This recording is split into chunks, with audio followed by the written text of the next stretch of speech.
Rabada Kohli మీద చాలా మంచి రికార్డు ఉంది. చాలా సార్లు అవుట్ చేశాడు. ఐపీఎల్లో కూడా ఒకసారి అయితే అవుట్ చేశాడు.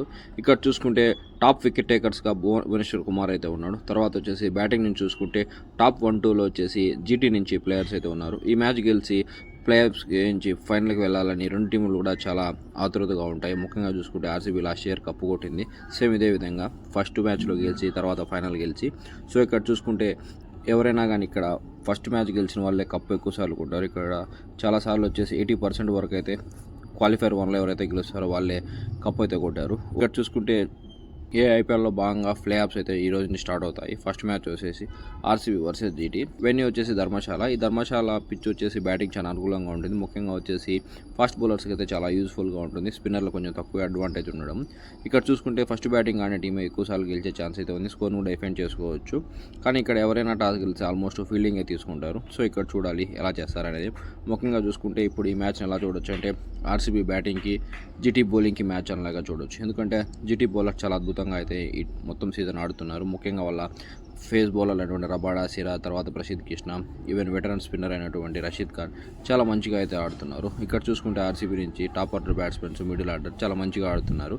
సో అందు కారణంగానే వీళ్ళైతే 1-2 ప్లేస్లో అయితే ఉన్నారు. సో సేమ్ పాయింట్స్ ఉన్నా కానీ మంచి నెట్ రన్ రేట్ కారణంగా అయితే ఆర్సీబీ అయితే ఫస్ట్ ప్లేస్లో ఉంది.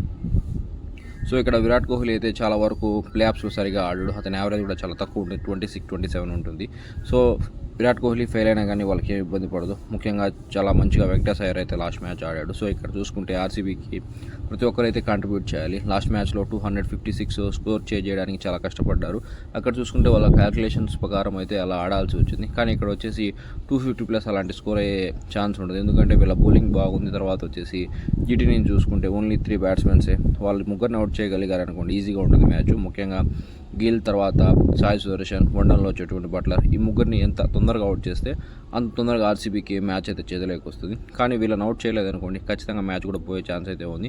ఎందుకంటే వాళ్ళు అంత అద్భుతంగా అయితే ఈ సీజన్ మొత్తం ఆడుతున్నారు. టాప్ స్కోరర్లో గిల్, తర్వాత సాయి సుదర్శన్ ఇద్దరు ఉన్నారు. సో ఇక్కడ చూసుకుంటే ఆర్సీబీ ఎంత తొందరగా అయితే జీటీ బ్యాట్స్మెన్స్ అయినటువంటి ఆ ముగ్గురిని అవుట్ చేయగలుగుతారో అంత తొందరగా వాళ్ళకు మ్యాచ్ చేదలేక వచ్చే ఛాన్స్ అయితే ఉంది. జీటీ టీంలో ఎటువంటి చేంజెస్ జరిగే అవసరం లేదు. చాలా మంచిగా ఆడుతున్నారు, వాళ్ళు చేయరు కూడా. ఇంకా ఆర్సీబీ చూసుకుంటే ఒక చేంజ్ జరిగే అవకాశం ఉంది. అదేంటంటే లాస్ట్ మ్యాచ్లో వచ్చేసి అద్భుతంగా ఆడిన వెంకటేష్ అయ్యర్ ప్లేస్లో వచ్చేసి ఇక్కడ సాల్ట్ని ఆడిస్తారా లేదని చూడాలి. ఎందుకంటే సాల్ట్ కూడా అందుబాటులోకి వచ్చాడు. ఒకవేళ సాల్ట్ని ఆడించాలంటే ఇంకో ప్లేస్ కూడా ఉంది. అదేంటంటే జితేష్ శర్మ ప్లేస్లో ఆడించవచ్చు. సో ఇవన్నీ జరిగితే ఖచ్చితంగా ఆర్సీబీకి అయితే మంచిగా జరుగుతుంది. బౌలింగ్ కూడా చాలా అద్భుతంగా వేస్తున్నారు. కానీ లాస్ట్ మ్యాచ్లోనే ఎక్కువ స్కోర్ అయితే ఇచ్చారు. సో ఈ మ్యాచ్లో ఎవరు గెలుస్తారు అనుకుంటున్నారు? ఆర్సీబీ గెలిచి ఫైనల్కి వెళ్తుంది అనుకుంటారా, లేకుంటే జీటీ గెలిచి ఫైనల్కి వెళ్ళి రెండోసారి కప్ కొడుతున్నారు అనుకుంటున్నారా? Thanks for watching this video.